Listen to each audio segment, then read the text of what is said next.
She walked out of the desert, bleeding, broken, barely standing.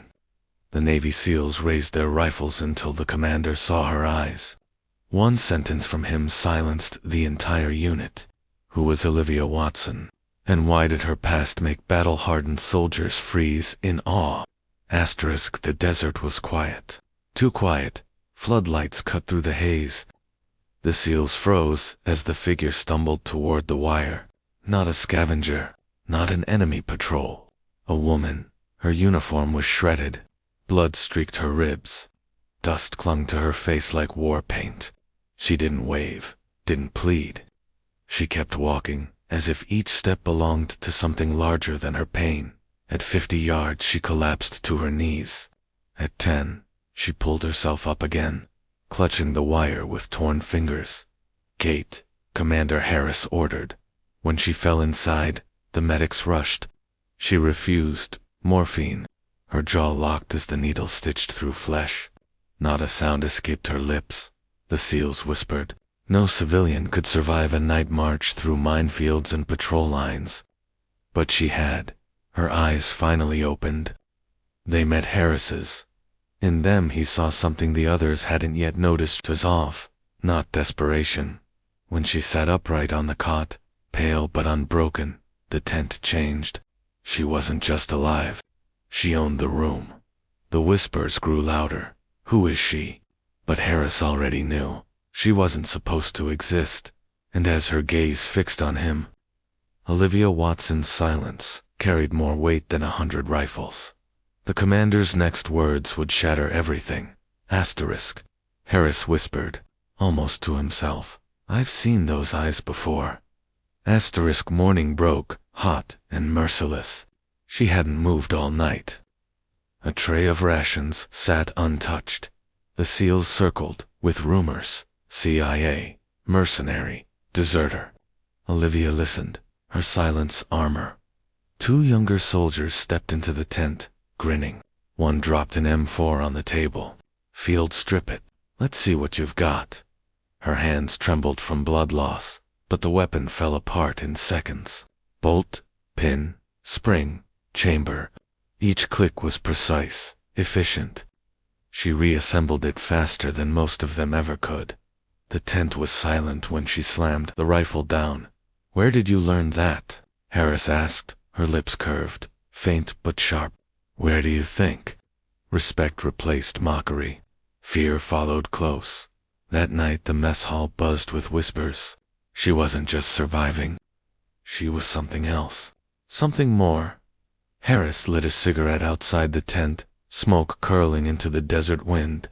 He had seen soldiers break under less, but she carried secrets deeper than scars. Inside, Olivia rested a blood-stained hand over the rifle, not as a burden, as if it were part of her. The commander muttered into the night. She's not just a soldier. He knew the storm hadn't started yet. A medic's voice shook as he told Harris, Sir, she doesn't trust us. Would you? By the 3rd day, whispers had turned to unease. She walked to the armory, demanded gear, and stepped onto the training mat. Ramirez, broad and cocky, challenged her. 10 seconds later, he was on the ground, a knife at his throat. She slid it back into the sheath, walked away. Fear followed her steps. On patrol, she saved the squad from an IED, cutting wires in seconds. Trust bloomed in silence. That evening, Harris gathered them. Smoke curled above the table. His voice cut like steel. She's not CIA, not bait. She's not a ghost story. She was Task Force Viper. The room froze. Men who had laughed at her went pale. Viper didn't exist except it did. Missions denied, erased, buried. Soldiers who lived like shadows. You've seen the scars, Harris continued. She's fought wars no one will admit happened. She doesn't need your trust. She has mine. No one spoke.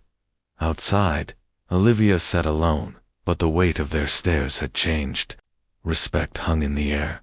Still, Harris poured whiskey alone in his quarters. He whispered to the file locked in his drawer. You should have stayed buried. At dawn, Olivia stepped outside the tent for the first time, her broken watch still ticking faintly on her wrist. The desert sun turned steel to fire. Olivia insisted on walking. The seals froze as she passed bandaged, scarred, but unbowed. On mission, gunfire exploded from ruined walls. Ramirez went down. She darted into the storm, her sidearm precise, dragging him back under cover. "Stay down," she barked. It was the first time most of them had heard her voice. When the fight ended, the squad circled her. One asked how she learned to shoot like that. She answered cold, "Same place you did, somewhere we weren't supposed to be." That night the men studied her scars, their questions unspoken. Harris warned her, "Silence won't protect you forever." 2 days later, the convoy burned under RPG fire. She slipped through the chaos, dismantling an enemy position alone. Blood streaked her face. The camp stared. Ramirez whispered hoarsely, "What the hell are you?" Olivia's mask cracked.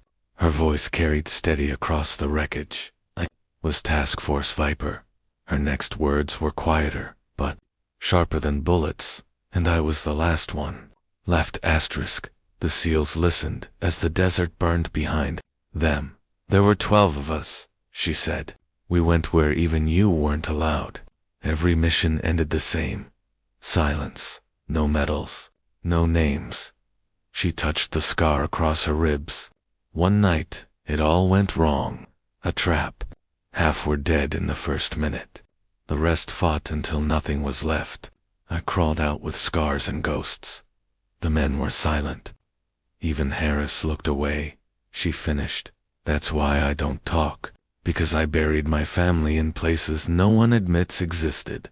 The squad carried her words back to camp. In the mess hall that night, no one mocked. No one whispered. They sat with her. Presence was enough. Ramirez raised his cup to the ghosts who never made it back. And to the one who did. She didn't raise hers, but she didn't stop them. Outside, the desert wind howled. She stood alone, broken watch ticking faintly. The empty wallet in her pocket pressing like a weight. Ghosts never left out at dawn. Harris told her quietly, "Your silence broke them, but it will break you too." Asterisk. The days grew heavier. Olivia joined drills, her presence shaping every movement. Respect turned to something deeper, but nights betrayed her. Nightmares tore her awake, choking on names no one else remembered. Once, a young SEAL caught her trembling. He nodded silently and walked away. The next ambush was worse, coordinated, relentless. Smoke and fire consumed the horizon. The squad faltered. Harris shouted orders. Olivia moved with purpose, her knife flashing, her bullets exact. When silence returned, the men looked at her differently. Not as a mystery, not even as a legend, as one of their own. That night, she sat among them. No words, just food, and silence that felt like peace. Still, Harris knew. Ghosts never stayed quiet. Files burned holes. Scars bled memory. Later, alone under the stars, Olivia touched the broken watch. The hands were frozen, but she still wore it. It reminded her time had stopped once when her team died. She pulled the empty wallet from her pocket, stared at the faded photo tucked inside. Dust blew across the camp road, whispering like voices of the fallen.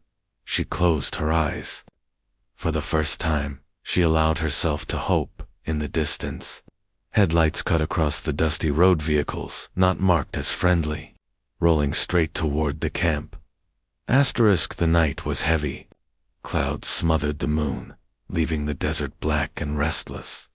From the north perimeter, headlights crawled across the dusty road. Too many. Too fast.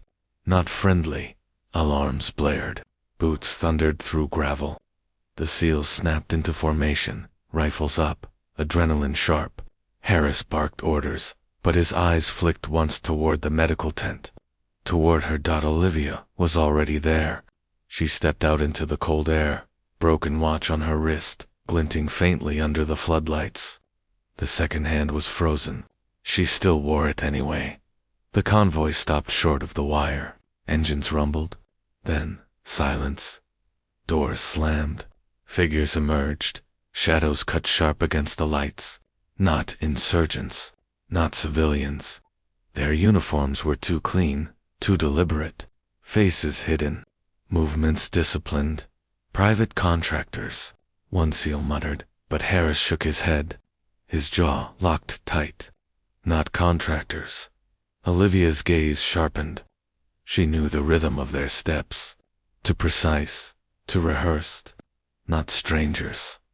Hunters, one of the masked men called out, voice amplified through a speaker. Turn her over. The words sliced through the bass. No name spoken, but everyone knew. A murmur rippled through the SEALs. Their rifles shifted. Unsure. Olivia didn't flinch. She stood tall, dust curling around her boots, her hand brushing the empty wallet tucked in her pocket. The faded photo inside felt like a heartbeat pressed against her palm. Not happening, Harris called back. His voice carried steel. She's under my command. Laughter cracked from the dark line of men, cold, humorless. She doesn't belong to you, Commander. She belongs to us. The SEALs bristled. A shot rang out, shattering silence. The floodlights above the gate exploded in sparks. Chaos ripped through the night. Positions, Harris roared. Bullets ripped across the wire. Sand leaped in sprays. Radios screamed. Engines growled. Through the storm, Olivia moved. Low, precise, purposeful, not reckless, not desperate. She picked up a fallen rifle, chambered around, and stepped into the fight as if she had been waiting for it all along. The SEALs glanced at her once, then never again.